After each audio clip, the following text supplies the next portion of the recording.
was about emotion, because I see different emotions that motivate people in the community to do what they do. To some people, it's maybe an indignance about being lied to.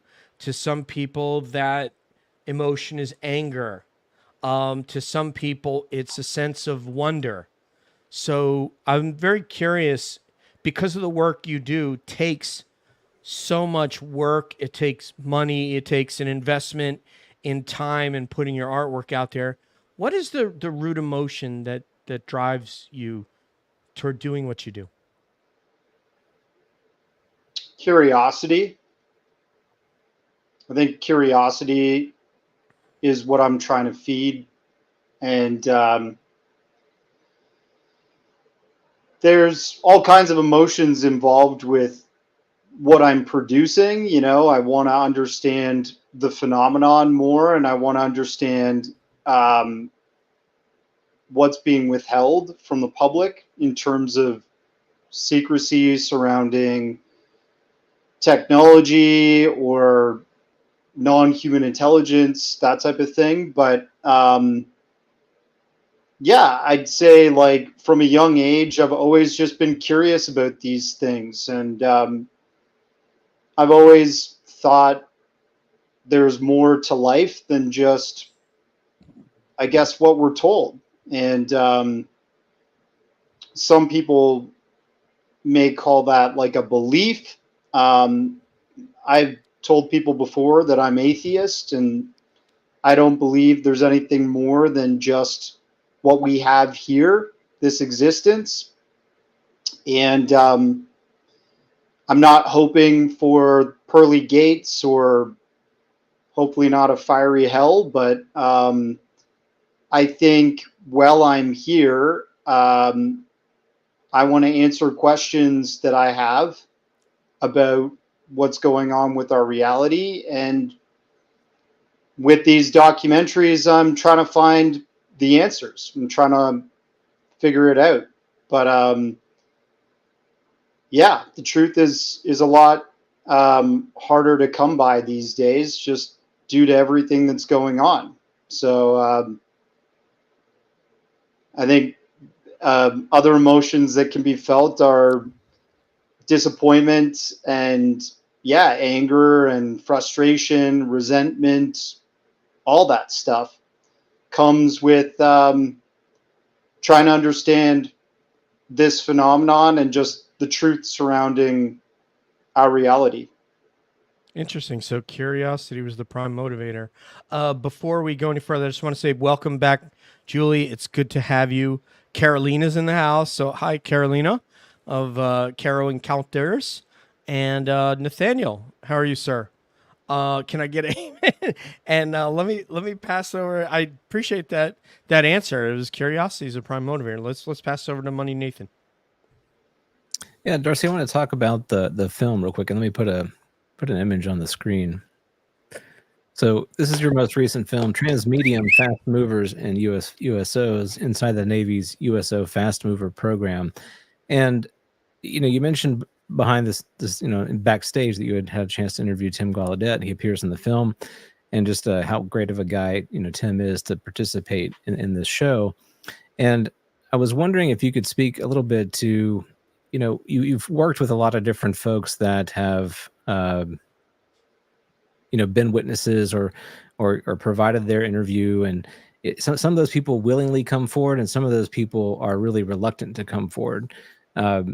And then you have the other element too, that once you get in touch with them, once you have those interviews in person, sitting down with them or over Zoom or whatever it may be, there are things they're willing to tell you that can go on camera that you can put in the film, and there are things that they might tell you that you can't.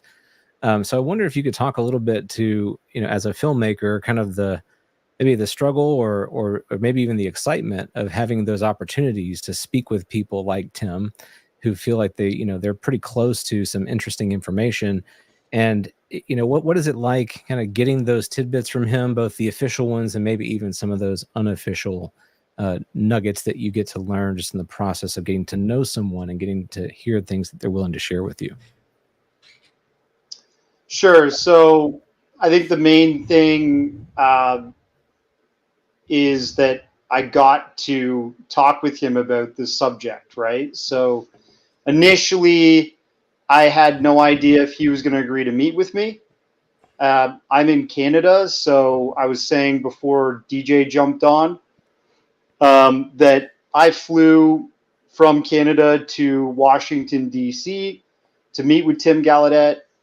And, I didn't even have a list of questions for him to pre-screen or anything. He just said he would meet with me, and we agreed at a location. And I set up the cameras and everything, and he just walked in. I mic'd him up, and I had my amount of time that he agreed to speak with me. And we were off to the races. I was asking as many questions as I could that I thought seemed relevant to what's going on in our oceans and, the mysteries surrounding UAP and USOs, which are the same thing. It's just the transmedium nature that they can go from our atmosphere to the oceans without being affected by typical physics and frictions that our aircraft or objects would be subjected to.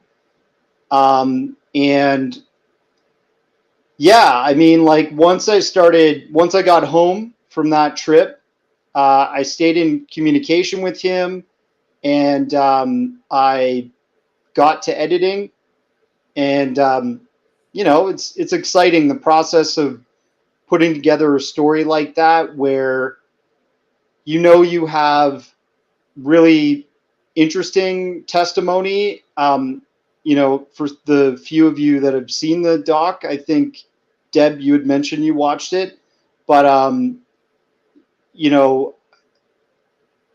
I try to make my documentaries not just all about the UFO phenomenon, but also about the education of certain things that happen within the UFO phenomenon, or the environment that the UFO phenomenon occurs in. So in the oceans, Tim Gallaudet broke down all kinds of facts about the ocean that I didn't even know. And I illustrated that with 3D animation and all kinds of graphics to make it very digestible so people could comprehend these things about the ocean that people don't generally get exposed to. And then when I'm done, I've made a cut of the film that I'm pretty happy with. I send it to him and I say, hey, like, this is the cut that I've come up with. Can you watch it? Can you let me know what you think? Do you approve of it? Because I don't want to publish something that a person's completely against. Right. And he got back to me and said, I loved it.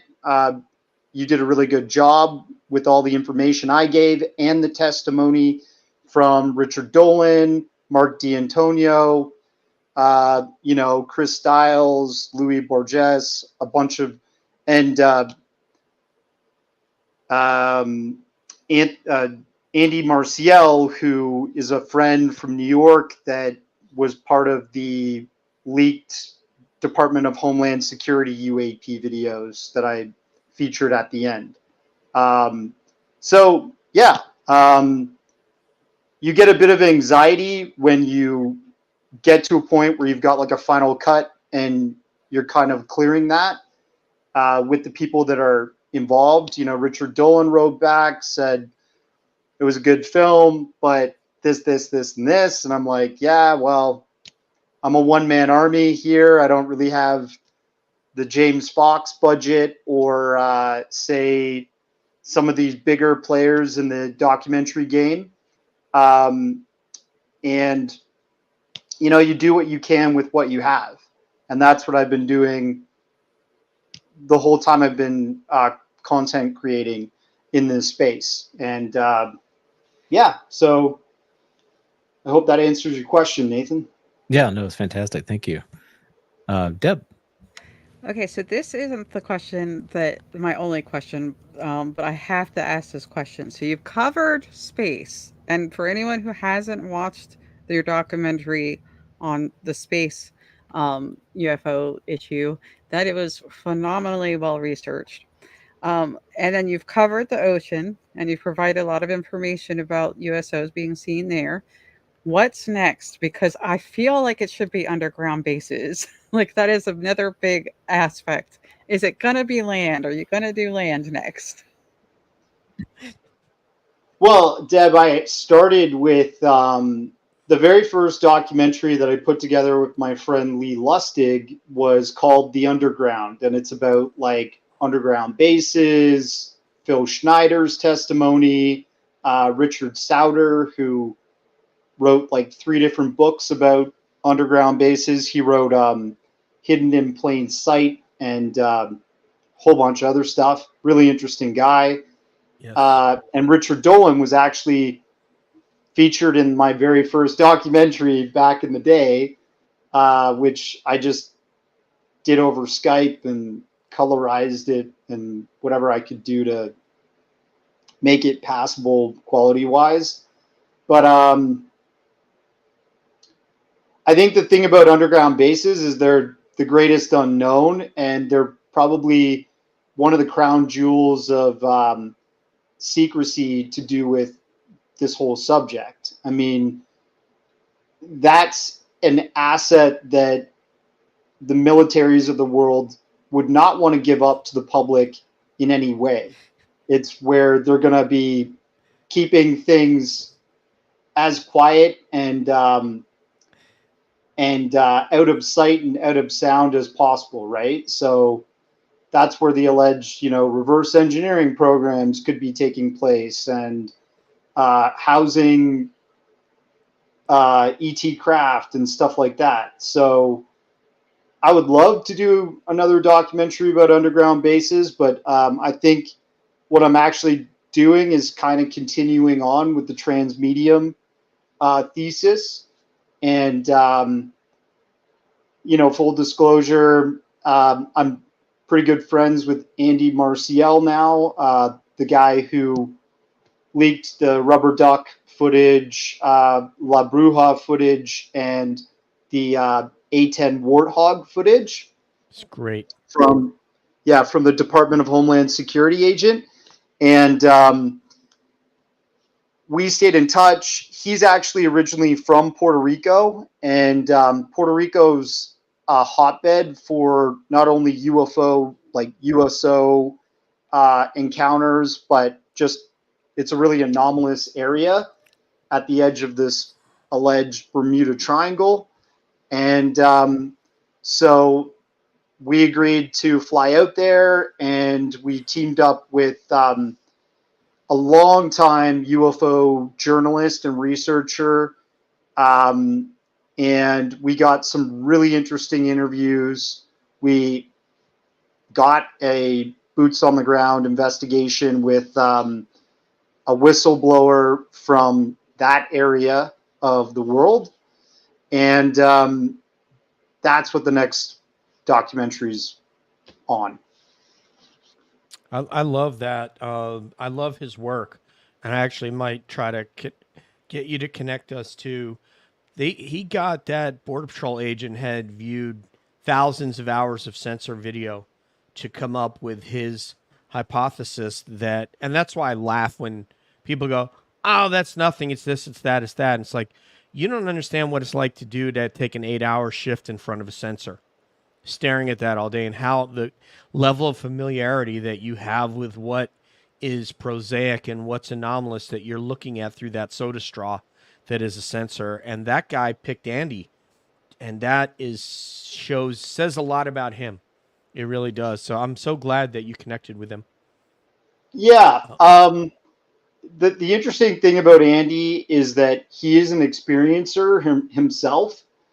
So he got involved with the UFO subject after he saw one quite close in proximity, 2 times in his life.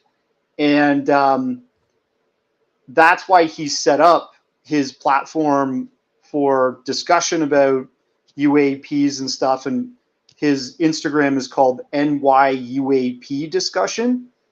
And yeah, so the Department of Homeland Security agent took notice of what Andy was doing.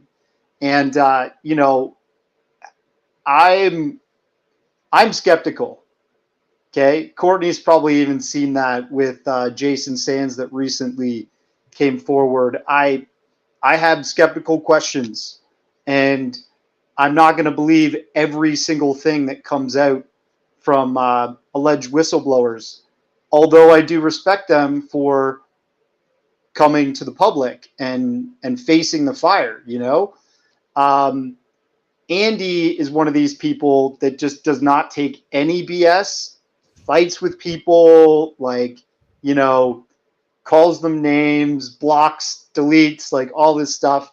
So he's got a really fiery personality, and on his platform, I think the Department of Homeland Security agent liked that and saw that this guy really is trying to fight for the best truth represented in this subject.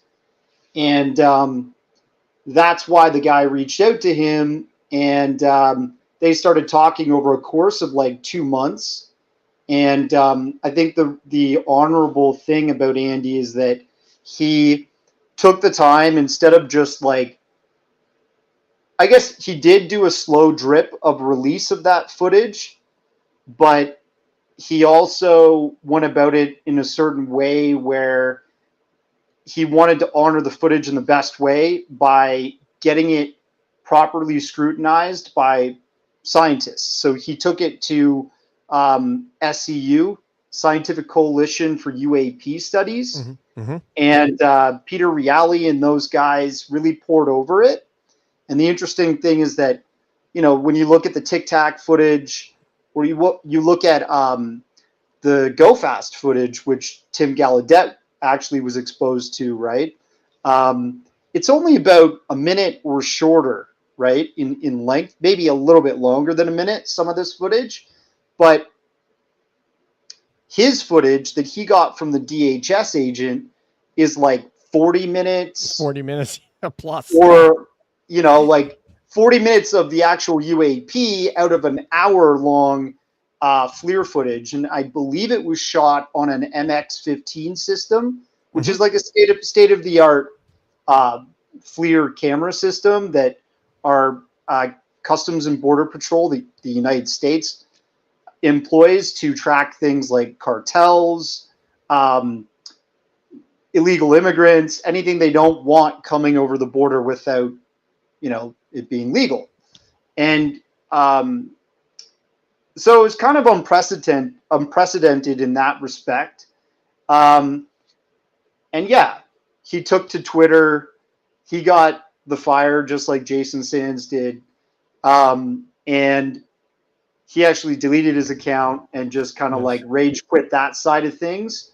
So I guess, you know, the trolls kind of won in that respect. And I think the difference between him and somebody like Jason Sands is that, you know, Jason had been interviewed by apparently Jeremy Corbell and George Knapp and obviously James Ross Coulthart, James Fox, all these people. Mm-hmm. And, you know, you've got some really good representation there. And Andy was on his own. When the fire came at him, people at the debrief completely dropped him when he was going back at it with them. I believe they stopped representing him, and he was on his own. But, you know, in Jason Sands' case, you've got like Captain America James Fox flying in and giving his testimony. You got Grandpa George Knapp dropping in and thumping some debunkers. And then you got, you know, to round it out with Jeremy Corbell and all these people vouching for him. So he's luckier, I'd say. Yeah. I kind of feel bad for the way Andy got treated, but it comes with the territory, and that's what this subject attracts. It attracts deep skepticism, and it should, because we want the best truth to prevail in the end, right? Yeah, and I just want to say to the audience here, so you can see here, here's a link to Darcy's films. We'll have this in the show notes. He has, how many, is it 21 movies that you have? How many movies do you have? 17 movies? I just say more than 15 feature-length docs. Yeah. Yes. So he's got a serious amount of work there. Nathan, can I throw this up there, or can I? There it is, trans medium fast movers and USOs. We're going to get into it, but not before my home girl right there, Courtney Connected, gets her chance. Yes, ma'am. Hey, Darcy, I love that you're thinking about doing the Bermuda Triangle. It's a long time fascination I've had since I've been a kid. I love Charles Berlitz. I went out to his place in Montauk, and researched him and his interest in it. So good for you for going down that rabbit hole, because I love it. I'm excited to see what you'll come up with. I wanted to ask you about your talk with Tim Galladay, and he's basically weighing in. I haven't seen the documentary yet, but I will watch it. One of the things I picked up from the Soul Symposium was when Dr. Knuth talked about the problem with the water. He said that we have a really hard time tracking these in the water because we don't have good sensor data. So I'm just wondering, can you enlighten us at all with something Tim might have said in the documentary that you picked up about the future directions of sensors underneath the water for these types of vehicles? Sure. Since interviewing him in the documentary, he's also given a bit more testimony regarding this. We appeared on an interview with the Big Thing podcast, and what he said was that he's fairly certain that a lot of this listening data and tracking data that happens in the ocean from the USGS or the Navy probably goes through Johns Hopkins University. But it's all deeply classified material. And he's right now apparently going through the process of getting his security clearance possibly reinstated, so that he can explore that information, because you would need a security clearance to get right into that information, right? But in terms of technology, what we do use, you have the SOSIS net, which is seabed microphones that are laid throughout the oceans around North America, and the allies that coordinate with that, Australia and Britain and so on, Canada, the United States. And then you've got ocean buoys that the Navy uses, and other commercial sort of sea traffic related government assets that are trying to make sure oceanways are safe and secure for transportation of goods and so on. They also have both commercial and military would be ocean gliders, which are kind of like a autonomous drone that uses the different water levels of the ocean, and as it glides, it powers itself and continues to circumnavigate the ocean and monitor what's in the ocean. But in the grand scheme of things, in terms of science and a unified knowledge of what's in our oceans, in terms of published data, there's so many unknowns. don't listen to Bill Nelson, because he'll say we don't even know what's on the far side of the moon or dark side in a recent interview. I don't know if you caught that, Deb, on Twitter, but and we have tons of mapping of the moon from Project Clementine and the Lunar Orbiter and all kinds of stuff throughout the decades. So I don't know why he said that. But the ocean, only about 25% of the actual ocean bed, meaning the floor, has been mapped. And less than 25% has been mapped with modern technological processes. We started mapping in the 1800s, so some of that stuff might be outdated, right? And then in terms of the whole ocean volume, like the actual ocean levels going right down to the abyss, we've only really mapped about 5% of that. So that's a huge unknown in terms of the mainstream scientific knowledge in the scientific community. Whether there's a lot more data that's been squirreled away and held by these repositories at Johns Hopkins University that's deeply classified, I don't know. But this is coming from, again, Tim Gallaudet, who was the chief oceanographer for the Navy for 7 years. He also worked for NOAA as, director of their oceanography. And out of the 7 years, he's, 32 years career in the Navy. So I think he knows what he's talking about. I think that's a good bet. Because the Navy, actually, he represented the Navy at NOAA as well as part of, at least for a part of his career, which is, pretty extraordinary. The guy's a 2-star admiral, I believe, 2-star rear admiral.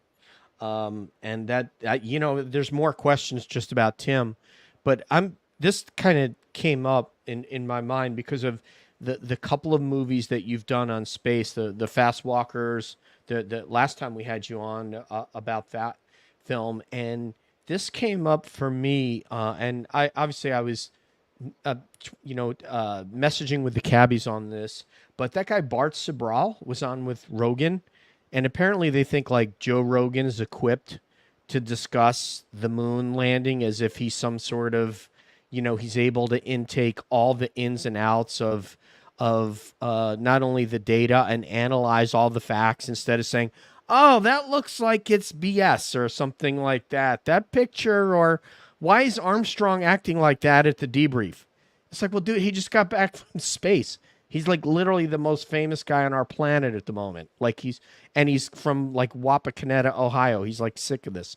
So, but I'd love to get your take. Is there, if you were to talk to someone like Bart Sobral, all that you've seen and studied, and we established last time you're on Cab how deeply you study these things when you do a movie, that this was not a hoax, or that obviously you believe it's real, I would assume, because you've done movies about it. What did you find compelling from an evidentiary standpoint? Okay. That we did land on the moon. So yes. Essentially, if you don't believe we landed on the moon, do you also believe that we haven't been to space? Okay. And if we haven't been to space, what kind of satellite systems are broadcasting, half of our data around the world right now? Most of it goes under the ocean through cables, like fiber optic cables. But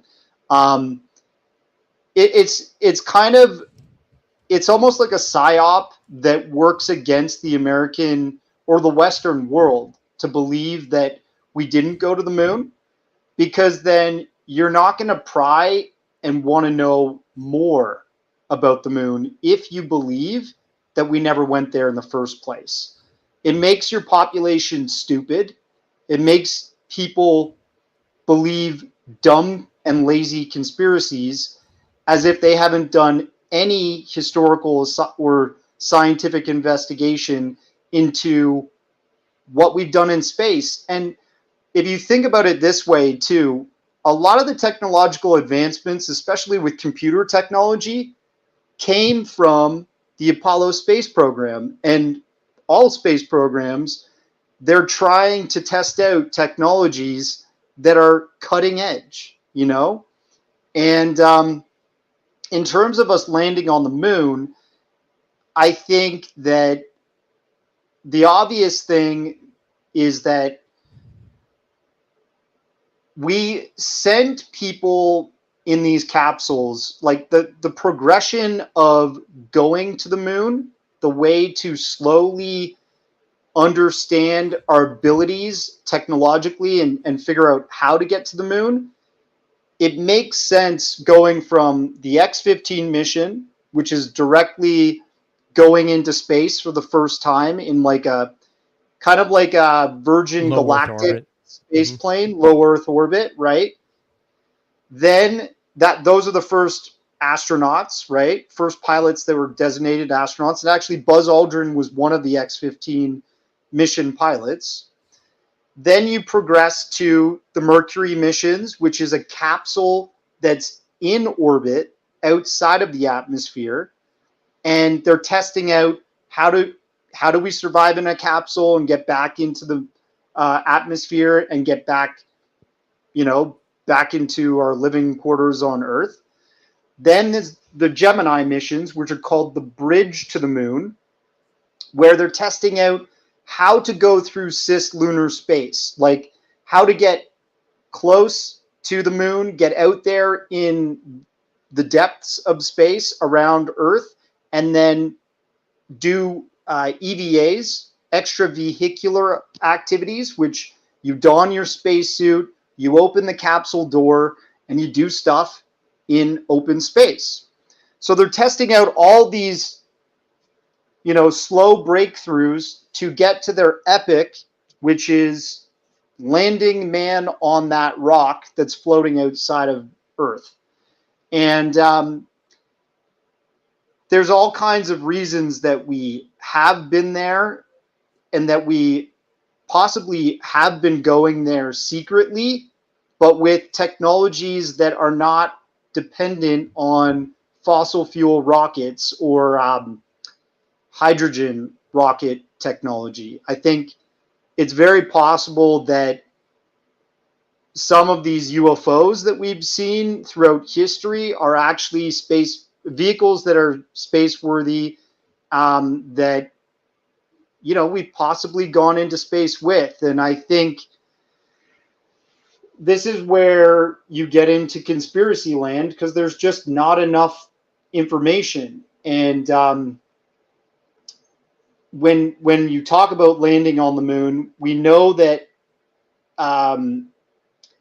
look, all of these different pilots, Al Bean, Edgar Mitchell, Buzz Aldrin, Neil Armstrong, you basically have to agree that a whole scientific organization that's employed and spent, billions and trillions of dollars at this time over the decades, has lied to the public about going to the moon. And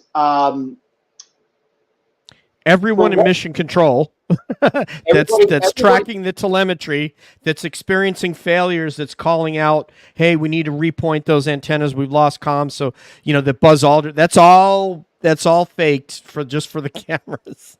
Yeah. And a lot of that data was actually classified for, like, for example, just the transcripts of the flight recorder, like the black box recorder from all those missions.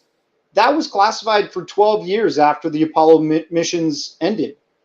So they're also lying about classifying information. Why would they classify information at all if it was all just fake, So I think also what works against people believing that we went to the moon is Russian propaganda. The Russians said, well, we couldn't do it, so therefore the Americans didn't, and they're lying to everybody. And that is dangerous propaganda, because it just sows, distrust with the government from the American people and even, Canadians, and everybody's at an all-time distrust of our governments in the Western world right now. And you got to wonder, who is that serving? Is that serving the people that live in the country, or is that serving a foreign government that's trying to make us stupid and hate each other? More than likely. All right, let's get to money, Nathan. We got about 20 minutes left, so go ahead, money. Yeah, I want to follow that thread a little bit further because it is so topical, and that's the issue of sort of our challenge with the truth today and the prevalence and sort of rapid spread of disinformation, misinformation, just content generally. How easy it is to create content of any kind. I think we've seen a lot of sort of UFO videos that just don't seem to pass the smell test or whatever. And I wonder, as a filmmaker yourself, how do you see kind of navigating through all of that material and being able to present a kind of a really cogent, truthful narrative that how do you what is your own yardstick that you use to judge that something is valid or just somebody's AI generated material, and that material, knowing that material is only going to get better and better too. Okay. In terms of like UFO or USO videos or something like that, I mean, that is the greatest, it's the greatest feat to overcome these days, right? Like you said, we just have the most advanced CGI, and with artificial intelligence aiding in creating that, it makes it harder for you to believe what you're looking at. Well, it makes it easier to believe what you're looking at, right? But I always look at a lot of this stuff is historical, right? So I'm trying to go back and look at footage, film of UFOs, or old camcorder footage that's recorded, and then the other thing, which is the most compelling thing, is everything that's come out since 2017. These are state-of-the-art FLIR systems, right? And you've got guys like Dave Falch, who he's a repairman for FLIR systems that are equipped on Customs Border Patrol planes and, similar to these fighter jets like the F-18s that were swooped in to intercept the Tic Tac and the Go Fast and so on and so forth. So that footage, that leaked footage, a lot of people will be skeptical and try to debunk Elizondo, and you've got Mick West saying, "Trust me, bro, it's a failure. It's a failure of three different systems with three different points of the FLIR system in order for that optical illusion of a Tic Tac to show up, or it's like the exhaust of a plane, or it's a balloon, right?" And then you've got guys like Dave Falch that actually understand the technology because they repair it, and they're stepping up to the plate and saying, wait a second, this is the FLIR system. This is what it's capable of. This is what a balloon looks like in it. This is what the exhaust of a fighter jet looks like in it. And this is what the UAP looks like in it. So it obviously is not one of those things Mick West is declaring it to be. So that is like the sort of measuring or yardstick, is like having footage that comes from a verifiable source like that. And it's going to be fewer and harder to come by, Does Jeremy Corbell have more of that footage? Does Lou Elizondo have more of that footage? Apparently, and why do they have that footage? Because Lou had access to it when he was part of OSAP and the ATIP program, and that stuff was taken out of it and leaked, right? Why does Jeremy Corbell get this footage? Because people that work within the military or for different security agencies within the United States think he's a credible source to leak this stuff, and they've leaked it to him.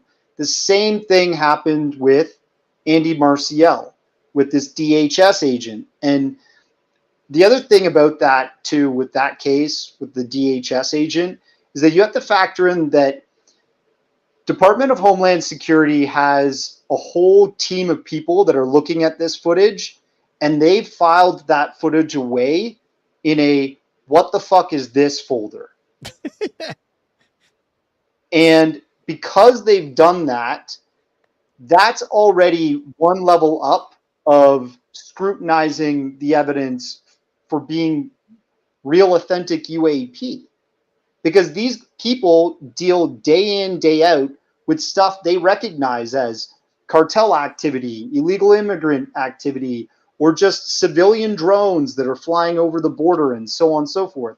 They know what to debunk right away.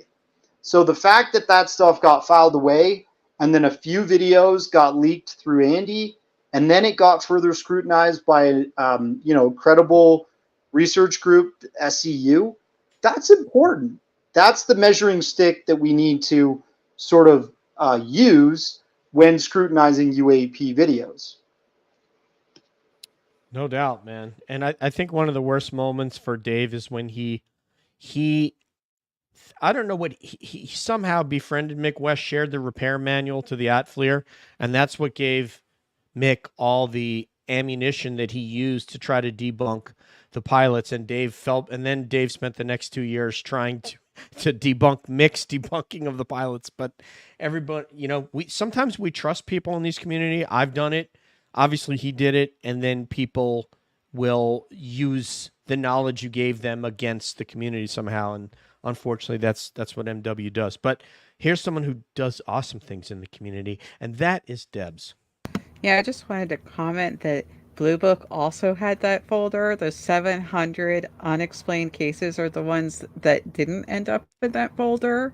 So there's a folder that we don't know about still that went up to the higher ups, which is just an interesting part of Blue Book. And that was according to people who worked for Blue Book, by the way. So anywho, I wanted to ask about the submarine that you have featured at one point in your documentary. Deb, you're talking about Special Report 14? Oh no, Blue Book took some of the documents that they got, some of the reports that they got, and put them in a different area that went to the higher ups that people like RuPaul could not touch. They weren't allowed to do it. Interesting. Yeah. So I believe, and I spoke to Stanton Friedman about this. This is like featured in the Secret Space UFOs interview, but he said in 1954, out of the overall Project Blue Book, they segregated the most credible cases, and they put that in what is known as Project Blue Book Special Report number 14. So people can look that up, and that's where, the United States Air Force is basically saying, okay, the public knows about the Blue Book stuff, but for us, Special Report 14, this is all the holy shit stuff. This is the there's more highly anomalous stuff. So if people look up that, they'll find out some pretty interesting stuff that they disclose there. There were some cases that they didn't even let them assess. They threw them in the trash can. They wouldn't even let them look through it. They wouldn't let them investigate it. So I wanted to ask about the submarine. I think it's the USS San Francisco. You mentioned it in the documentary. There's a picture of it. It was an interesting incident that had a brief blip in the media where people are like, what happened to the sub? What did it hit? And then later on, the response was, oh, they had old charts and they hit a mountain in the ocean. So my question is, do you think that sub got crumpled by hitting a mountain in the ocean, and that all the people on the sub failed to see a large sea mass, I was going to say land mass, inside the ocean.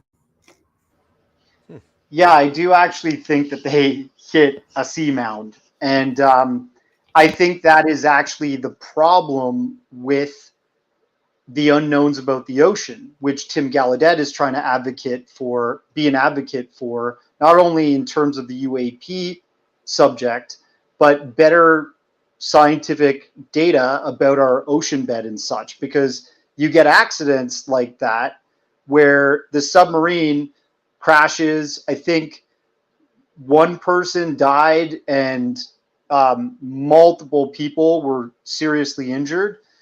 And that's because of outdated information about our oceans. So we do need better information to secure our oceans, especially from a Navy standpoint. Court. Hey, so I'm not sure if you know about this case or not, but Bob McGuire talks a lot about his time on a sub, and that he had some type of wave that happened that was supposed to be anomalous. Have you investigated that case at all? So yeah, in the doc, Jim Goodall talks about, I think it's the SSN 767, that an individual who was on their maiden journey in open sea on a submarine witnessed a USO, and the sonar operator announced that had been moving in excess of 600 miles plus, right, in the oceans. And just to give like food for thought to people about what we have in our known technology, our known arsenal, like an MK-48 torpedo has the capability of creating supercavitation, which is like this steam bubble that's released from the tip of the torpedo. It creates an envelope, and it allows the torpedo to not feel the friction of the water around it. Therefore, it can cut through the ocean at around maybe 170 miles per hour tops. And the Russians have this too, right?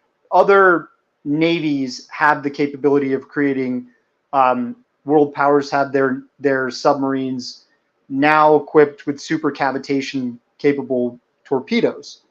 But when you're talking about 600 miles plus, this is highly anomalous.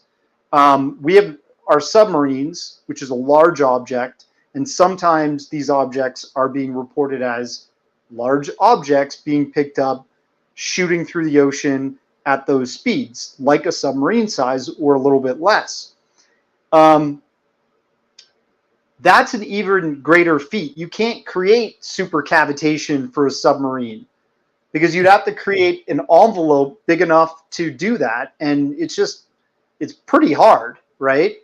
You'd have to have, anyways. So what I'm trying to say is a submarine's top speed is probably around 39 to 42 miles per hour in the ocean.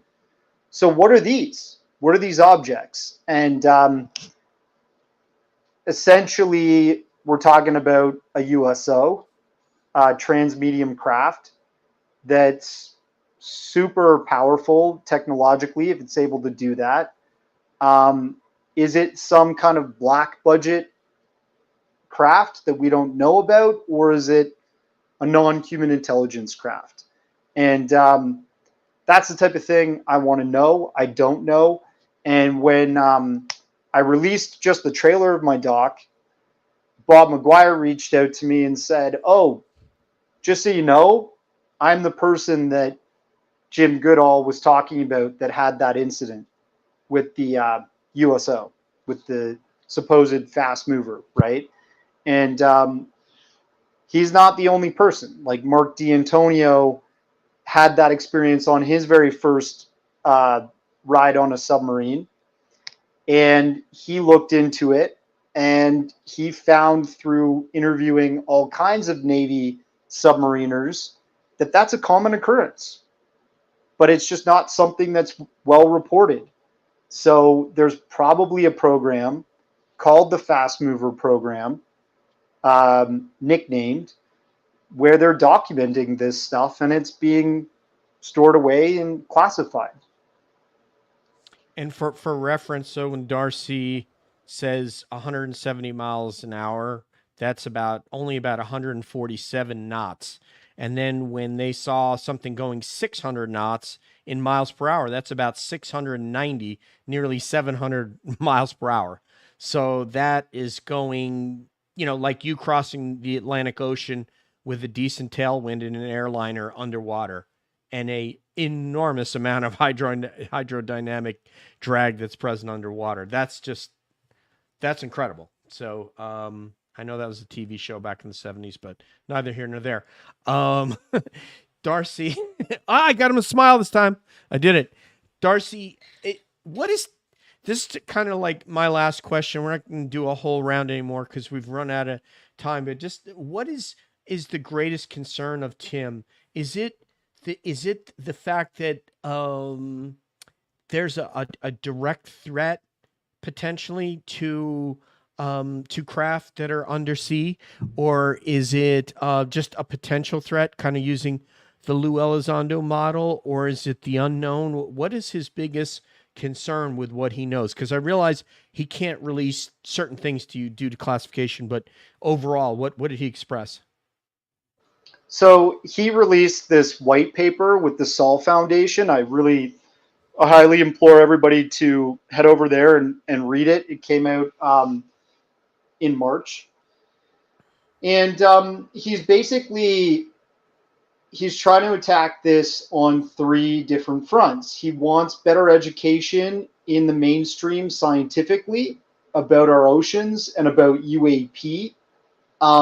And if there is an acknowledgement that there is a UAP phenomenon in our oceans, that our mainstream scientific institutions like NOAA or the USGS are able to look at the ocean scientifically with the caveat, hey, also, we should be expecting to experience UAP activity here, and we should study that proactively. So that's one prong. The other one is, a security thing for sure, to be better equipped and to make sure that we don't have situations where we're running into seamounts with our submarines, and we don't know, we're not as vulnerable. And then the UAP phenomenon, just straight at that, is like, what is this, and what can we learn from it that will empower the human race, pretty much, right? Beautiful. Yeah, so I think that's like, that's a pretty, but he does such a great job of breaking down the history of the UAP phenomenon and the government breakthroughs basically in history recently. A lot of people have been upset about the Schumer Amendment and the NDAA, but what people have to keep in mind is that this has never happened in history before. In terms of government, interaction, senators being read into this in these skiff environments and walking out being like, oh my God. Yeah, oh my, did I wet myself? And so this is still pretty big. And I'm hopeful that there will be more legislation and engagement of this issue from a political standpoint, not only in the United States, but hopefully their allies like Canada, Australia, Britain. But, we just need to be patient. And I think the UFO community is so fed up with like a cover up and an obfuscation of the facts about this phenomenon, especially with Arrow's report recently, NASA dunking on all of it and saying there's nothing to see here. It obviously is disheartening, but there's still engagement on a government level now, like never before. And that might take the issue out of Aero and NASA's hands, right? Can I point out, I think I'm correct here, and I want everyone to understand this. Darcy has on his movie, I believe the highest ranking flag officer that we have ever seen come out and talk publicly about this topic in any film. I do not believe we have had a flag officer at the general or admiral rank ever come out on camera and talk about this. I believe you are the first. Deb, can you check me on that? Courtney? I mean, we have generals, but this is different. It's amazing that he's out talking, that we have an admiral.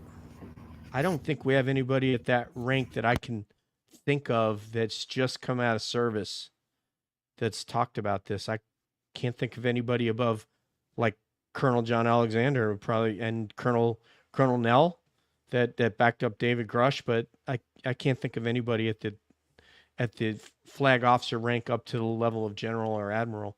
So congratulations on that, Darcy, because those guys don't trust everybody, and it shows what a serious person you are. I think we can see that just seeing you here on camera.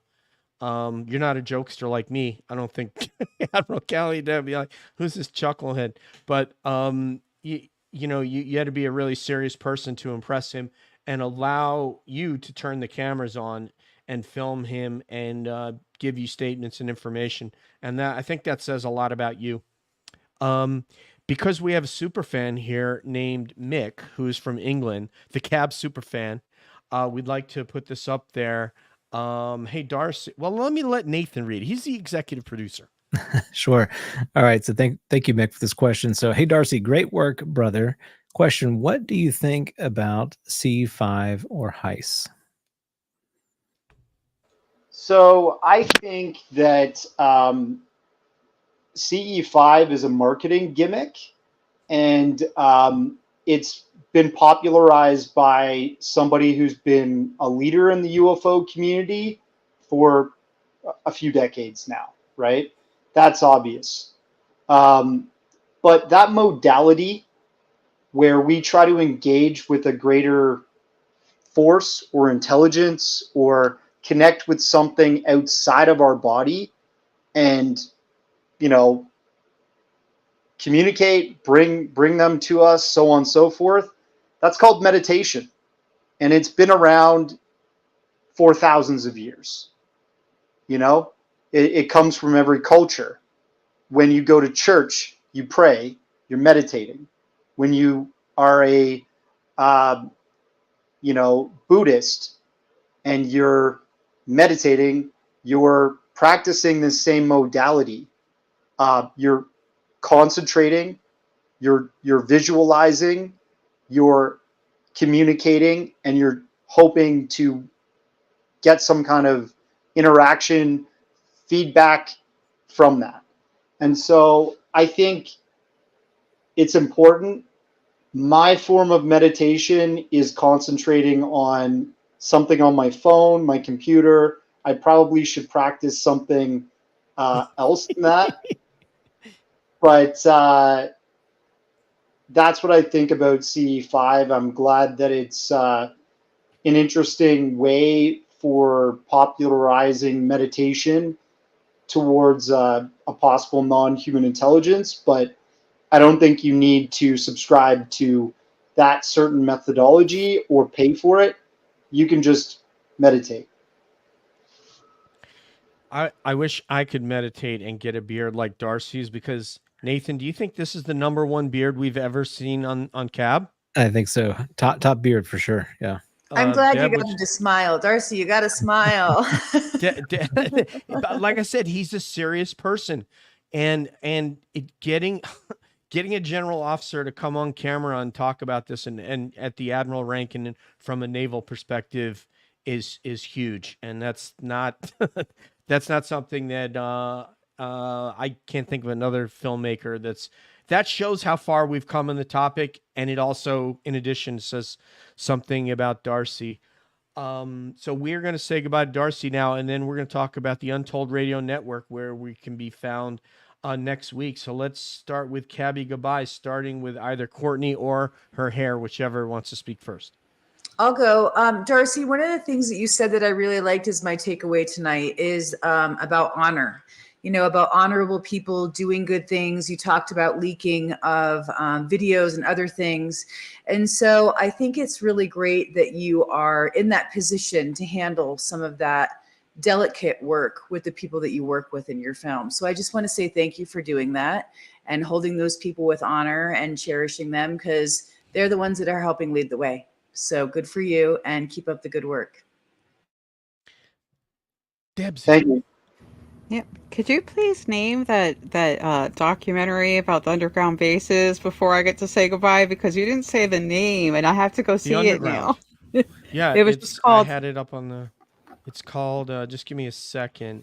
It's called The Underground. That's the name. It's 2021. Oh, well, that's Yep. easy to remember. Okay. Yep. Darcy, thank you so much for sharing with us your journey into research and what you have found along the way. As someone who also enjoys the research aspect, I greatly appreciate what you're doing, and that you just are making sure all of the public has the ability to learn what you have learned. So thank you very much for what you do. Thank you, Deb. Yeah, Darcy, it's just been great to spend some time with you this evening. So thanks for giving us that bit of your time. For folks who are curious about this subject, please go to Amazon Prime Video. You can find Darcy's latest film, Transmedium, Fast Movers, and USOs. As DJ has said, you know, you're a very serious researcher, and that comes through in your work and in the way you comport yourself. And I really applaud that. I think it's easy to get swept up in the sort of high speculation in this field, but keeping that kind of beam narrow and really sticking to your principles there is super important. And as a result, you've kind of been able to become a trustee for some of these individuals willing to talk to you.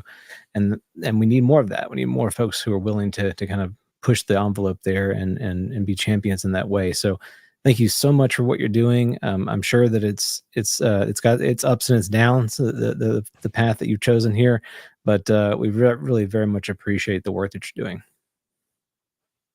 Thanks, Nathan. Appreciate the feedback.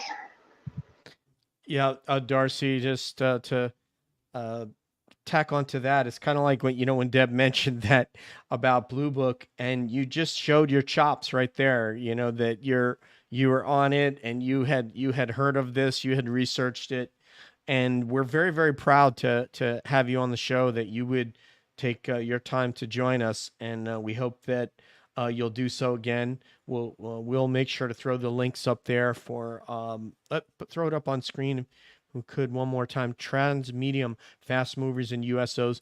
We all saw it. We got to see this, and we just saw it back when the first time you were going to come on. But your folks from Christy Newton's.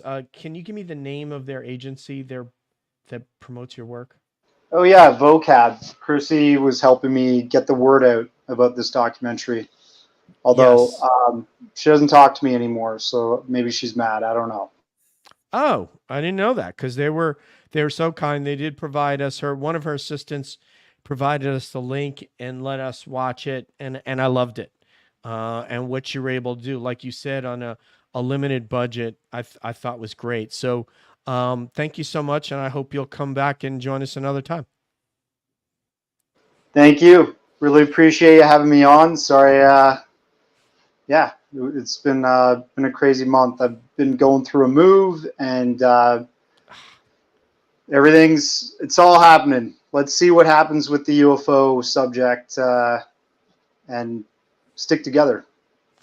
Absolutely, stick together, and it's in good hands with you, and we'll see you next time.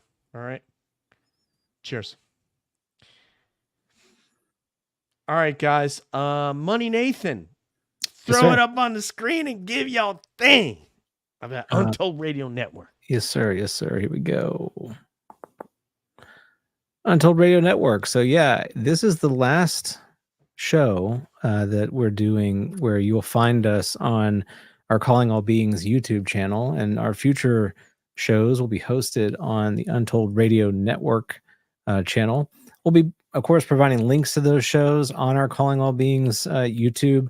All of the episodes that we've done so far, all 100, almost 20-ish plus episodes, they'll all still be there, archived on the site and available to watch should you want to catch those great cab moments of the past, like the one where Jim Semivan, that we've all heard of him talking about aliens on this planet.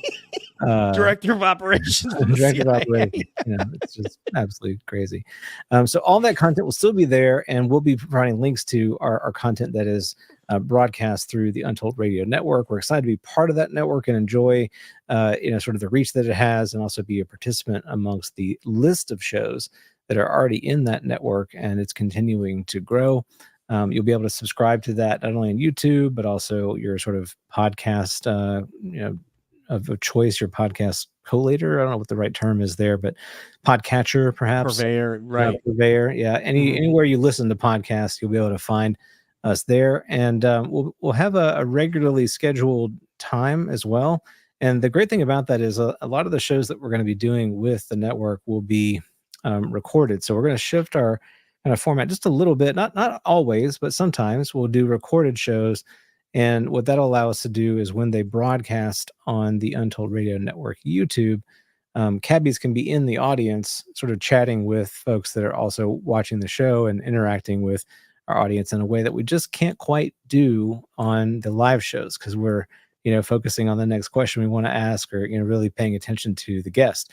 So all these things are just sort of little bits about what's going on with that partnership, and we're excited to be joining them, and excited to see what the future holds for CAB. And Nathan, if I could share screen, I can just I can show like their shows. Sure. Let me see if I can. I'll hit present, and then is it share screen, right? Yep. And then select one to share. Which window? This one. Okay. Okay. Hopefully everybody can see that. So this is Untold Network. You can see over here where it says Untold Radio AM. That's Doug Highcheck and his son, Alex Highcheck, the producer, director of Monster Quest and History Channel shows. He's the flagship show. And then you can see down there Grasping Sasquatch, Discover Sasquatch. There's a lot of the Sasquatch shows on here. Barnaby Jones is fantastic. I don't know if he's from Wisconsin or Minnesota. He does Bigfoot. He's a Bigfoot field researcher and paranormal. Coffee Time, Mysterious. This is Dr. Dean Bertram, who lives in Nebraska, but he hails from New Zealand, and you will hear that when you hear him speak. And Talking Weird, he was on today. Weird Encounters I haven't heard of yet. Down South Anomalies with Jay Katz and his wife Aspasia from Down Under, and they are fantastic, wonderful human beings full of light. Wide Open Research with Dr. Russ Jones and Brad Keenan, the engineer. Pine Island Research. I believe his name is Jeff. I can't remember his last name. Bigfoot and Influencers is a friend of ours. That's Tim Halloran and his wife Dana. Monsters on the Edge with that's Barnaby Jones' other show. And this one's really good. Jim Myers from Colorado is a fantastic researcher out there. Wears the cowboy hat. Grew up somewhere in Africa. I can't remember. Might have been Ethiopia. I can't remember where he grew up, but fantastic guy. So those are the shows. Plus Bigfoot Mapping Project is coming up with a guy that we had on. What was his name? Oh, Scott Tompkins, the GIS guy. He was on the CAB Roundtable, Bigfoot Roundtable, and then Calling All Beings will be added to this as well. So like Nathan said, you can find it on your podcast purveyor. And we still have our Twitter account. We'll be posting about these episodes that are broadcasting.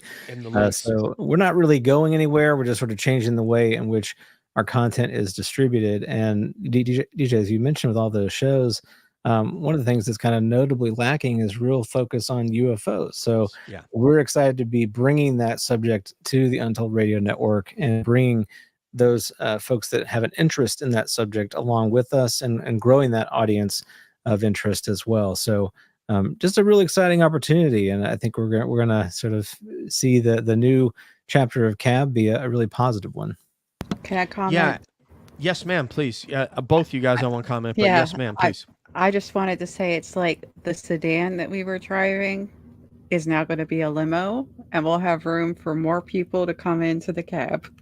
Can I get an amen? Amen. My homegirl, Courtney, connected. Boy, she's going to have a lot for you guys this upcoming year. I'm excited about the opportunity to do, this leading edge with Untold, and being able to create, all this great content for them and to see how it takes off. It's really exciting. I love starting something new, always. Yeah, they're very excited about us, I think, for the reasons that Nathan said, because they wanted to get more UFO content. Doug is himself, Doug Hychek, who owns the network, is an experiencer of UFOs. He and his wife on multiple occasions, paranormal, and in his home. And he also has had a couple of Bigfoot encounters. And I got to tell you guys, he takes a seaplane to northern Minnesota, lands on a lake where they do not have exfil from this place. They get resupplied there, and literally, in order to get out of there, they have to call on a satellite phone because there's no cell service. He has a cabin, and the Bigfoots come up and slap on the cabin. Remember Adam Colt we had on, who did that 30 Days in the Woods? He went out to the cabin and had the hell scared out of him with Doug last year. So they're going to go up again this year. So it's wild. Doug is just, he's in his 60s and he just doesn't care. He wants to have these experiences. And his son Alex is like, no, I'm good. I don't want to go, Dad. We're good. So anyway, so yeah, the reason we tell you all this is because we don't want you to flip on the YouTube next week and see that it's not been updated, or look at your podcast and go, oh, there's no new CAB episode. So Julie will be here, but you're going to have to go and subscribe to Untold Radio. If you can throw that up one more time on your podcast apps.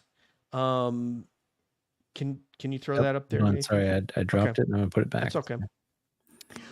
Untold Radio Network. You can find it on any of your podcast app, or go to YouTube and subscribe to Untold Radio. The night that they've given us to broadcast is Thursday, because every other night of the week they have another show. In fact, tonight is the night that Doug is broadcasting, which is why we couldn't have Wednesday.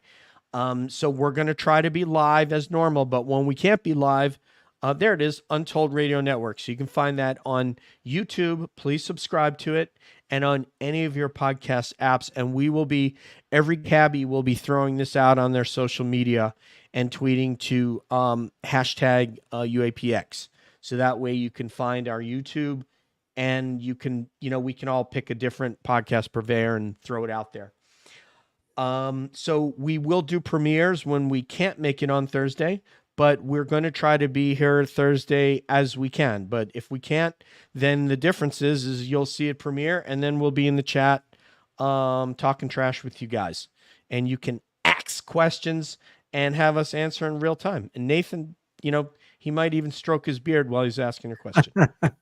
Always. Man, Darcy, that beard was incredible. Brilliant, right? Absolutely. Man. Epic beard. Yeah. It really, did you think so, Courtney? I think Yes. it really was. I think he was number one. So, Jules, thank you so much. Everybody, any final parting shots before we take off, cabbies? I was disappointed that Darcy didn't comment on speaking to a trans medium person one time. In and out of the shower. Just incredible. I know. I was like, I told everyone I was trans medium. Nothing. Whatever. I picked it up, man. I'll be your trans medium friend, Deb. You know that. Thank you. Thank you. I appreciate that. Hey, stay gold, pony girl. That's all I have to say. All right. We are the outsiders.